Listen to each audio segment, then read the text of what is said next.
welcome to another edition of Game Over. It was a problem at midnight. What do you watch? Do you watch a Rafa Nadal versus Novak Djokovic, one of the classics of modern sport? Do you watch Italy versus Turkey, the inaugural game of Euro? If you're a cricket fan, the Pakistan League was still going on. West Indies was still very, very much in that how do I put it, under the pump against South Africa, with South Africa, Quinton de Kock hammering, and then the bowlers led by Rabada and Nokia doing the job. So there was cricket, there was football, there was tennis. Everything was going on at one point in time. The world is back in terms of sport. Hopefully, there will never be another lockdown where sport will stop. But first things first, what a transformation. Novak Djokovic, after that defeat in the first set, the way the man came back, he could well make it 19 and then go on to win his 20th at SW19. And if he does that, then all three of them, the three of the greatest that modern tennis has seen or will ever see perhaps, will be on 20 this year. Roger Federer, Rafa Nadal and Novak Djokovic. It was an absolute classic. No one lost. Novak won, but no one lost. Rafa Nadal, one of the greatest champions we will ever have, is right in saying that we can't win 15 or 20 titles at Roland Garros. He gave it his all. Novak was just too good.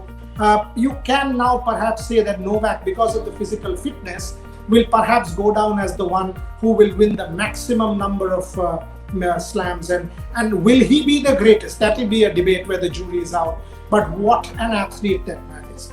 Italy was excellent. I mean, first half was a bit scrappy to start with, but thereafter, fabulous start for Italy in Euro 2020-2021.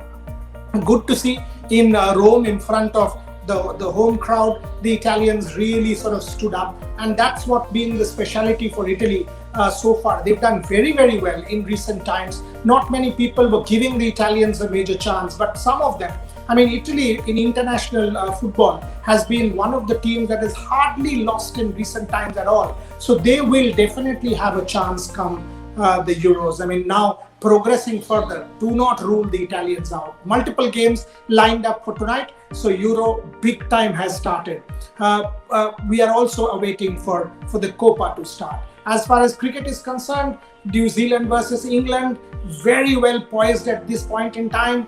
But New Zealand does have the edge because the batting has looked good so far. The New Zealand team really looking solid so far against England. West Indies, they hardly have a chance in that test match against South Africa. Quinton de Kock's 140 has set the stage for the South Africans. Totally dominant.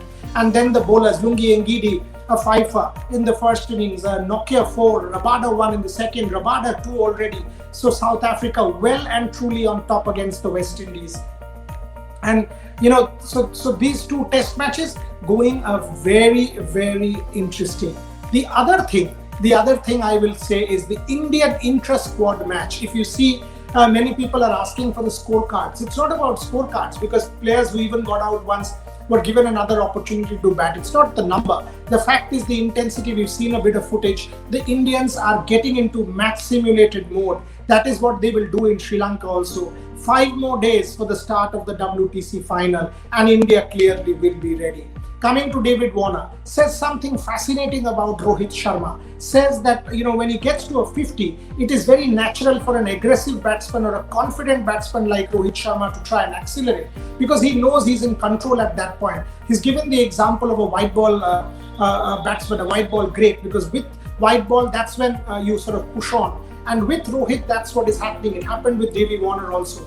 But Rohit has played huge innings in white ball. No reason why not. He can do the same in red ball. We've seen that in India. We've seen that in Chennai more recently against England. That was a quality knock of 160. So Rohit Sharma being Rohit Sharma in England means India will have that opportunity. We would want Rohit to perform because he's a key cog in that Indian team. For the moment, that's all I have for you on Game Over.